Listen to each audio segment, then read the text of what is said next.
యాజమాన్యానికి, సింగరేణి సంస్థ కార్మిక సోదరులందరికీ ముందుగా నా హృదయపూర్వకమైనటువంటి నమస్కారాలు.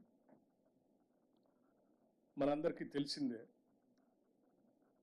రాష్ట్ర ప్రభుత్వానికి, రాష్ట్రానికి తలమానికంగా ఉన్నటువంటి ప్రభుత్వ రంగ సంస్థ సింగరేణి సంస్థ. ఈ సంస్థ కార్యకలాపాల్లో పెద్ద ఎత్తున కార్మికుల శ్రమశక్తి వలన ప్రొడక్షన్ పెంచుతూ, తద్వారా రాష్ట్ర ప్రభుత్వానికి సంబంధించినటువంటి విద్యుత్ శక్తి ప్రాజెక్టులకే కాకుండా ఇతర సంస్థలకి, పరిశ్రమలకి, ఇతర రాష్ట్రాలకు కూడా బొగ్గును ఎగుమతి చేస్తూ తెలంగాణ రాష్ట్రానికి పేరు ప్రఖ్యాతులు తీసుకొస్తున్నటువంటి సింగరేణి యాజమాన్యం కార్మికుల యొక్క శ్రమని, వారు సాధించినటువంటి లాభాలని కార్మిక సోదరులకు పంచేటువంటి ప్రక్రియ రాష్ట్ర ప్రభుత్వం చాలా సంతోషంగా ఈరోజు ప్రకటిస్తూ ఉంది. రాష్ట్ర ప్రభుత్వం ప్రాఫిట్ ఆఫ్టర్ ట్యాక్స్ 2023-24 సంబంధించి 4,701 కోటి రూపాయలుగా ప్రకటిస్తూ, దీనిలో సింగరేణి సంస్థ, ఆ సింగరేణి సంస్థలో పనిచేస్తున్నటువంటి యాజమాన్యంతో పాటు కార్మిక సోదరులు, వారి భవిష్యత్ తరాలు కూడా ఇదే రకంగా పెద్ద ఎత్తున ఉపయోగపడాలనేటువంటి ఆలోచనతో సింగరేణి వ్యవస్థని కూడా విస్తరిస్తూ కొంత పెట్టుబడి పెట్టే కార్యక్రమాన్ని కూడా ఈ సందర్భంగా తీసుకుంటాం. ఆ పెట్టుబడికి సంబంధించి ఇన్వెస్ట్మెంట్ 2,289 కోట్లు పోగా 2,412 కోట్లని 33% లెక్క 796 కోట్లని కార్మికులకి, అంటే ఉద్యోగస్తులకి సరాసరి అనే యావరేజ్ 1,90,000 రూపాయలుగా 1,90,000 రూపాయలుగా పంచేటువంటి కార్యక్రమాన్ని ఈ సందర్భంగా ముఖ్యమంత్రి గారి సమక్షంలో యావత్ మంత్రిమండలి మొత్తం సింగరేణి యాజమాన్యంతో కలిసి ఇప్పుడు ప్రకటిస్తూ ఉన్నాం. దీనికి మేమంతా చాలా సంతోషిస్తూ ఉన్నాం, ఇంత పెద్ద ఎత్తున పంచుతున్నాం. గత సంవత్సరం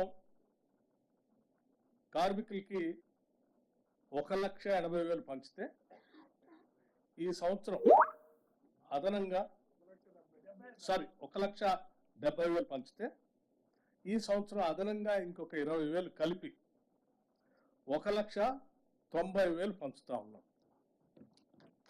ఇది 20,000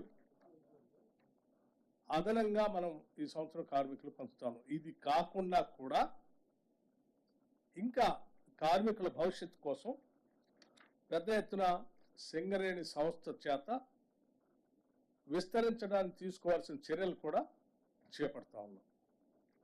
దీంట్లో ఇంకా గొప్ప విషయం ఏంటంటే, మొట్టమొదటిసారి ఈ సింగరేణి సంస్థలో పనిచేస్తున్నటువంటి ఉద్యోగస్తుల సంఖ్య 41,837 మంది. 41,837 మంది పర్మనెంట్ ఎంప్లాయీస్ ఉంటే,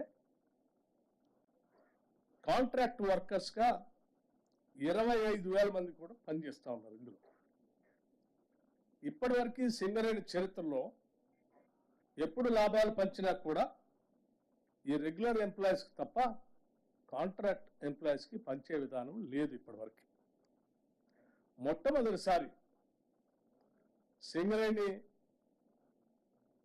సంఘాలు,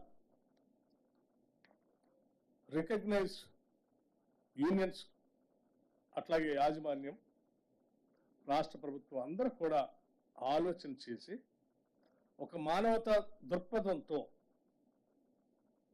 వీళ్ళు కూడా పనిచేస్తున్నారు కాబట్టి వీళ్ళకు కూడా కొంత మనం చేయాలనేటువంటి ఆలోచనతో మొట్టమొదటిసారి ఈ కాంట్రాక్ట్ ఎంప్లాయీస్ కూడా ఒక్కొక్కరికి 5,000 రూపాయల చొప్పున మొదటిసారి పంచుతా ఉన్నాము. ఇది సింగరేణి చరిత్రలో మొట్టమొదటిసారి.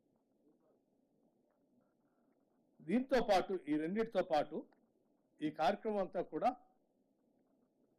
దసరా పండగ కంటే ముందే ఈ లాభాలని ప్రకటించాలని, తద్వారా సింగరేణి కార్మికులంతా కూడా దసరా సందర్భంగా పెద్ద ఎత్తున వాళ్ళు ఉత్సవాలు చేసుకోవాలని ఆలోచనతో ఈ కార్యక్రమాన్ని ఇప్పుడు ప్రకటిస్తూ, భవిష్యత్తులో ఈ లాభాలు వాళ్ళతో పంచడంతో పాటు సింగరేణి వ్యవస్థని వాళ్ళ నెక్స్ట్ జనరేషన్స్ కూడా ఉపయోగపడేటట్టుగా విస్తరించే కార్యక్రమంలో భాగంగా ఆ పెట్టుబడులు కూడా కొంత పెట్టుబడి పెడతా ఉంది. దాంట్లో భాగంగా సింగరేణి కాలేజ్ సంబంధించి 1,000 మెగావాట్ల సోలార్ పవర్ ప్లాంట్ సంబంధించి ఒక విధానపరమైన నిర్ణయం తీసుకొని ముందుకు పోతా ఉంది, అంటే ఎక్స్పాన్షన్. అట్లాగే 500 మెగావాట్ల పంప్ స్టోరేజ్ సంబంధించి రామగుండం అక్కడ ఉన్నటువంటి సింగరేణి కాలేజ్ సంబంధించిన ఆ ప్రాంతంలో ఆ పంప్ స్టోరేజ్ ప్రాజెక్ట్ కూడా పెట్టడం కోసం ముందుకు పోతా ఉంది.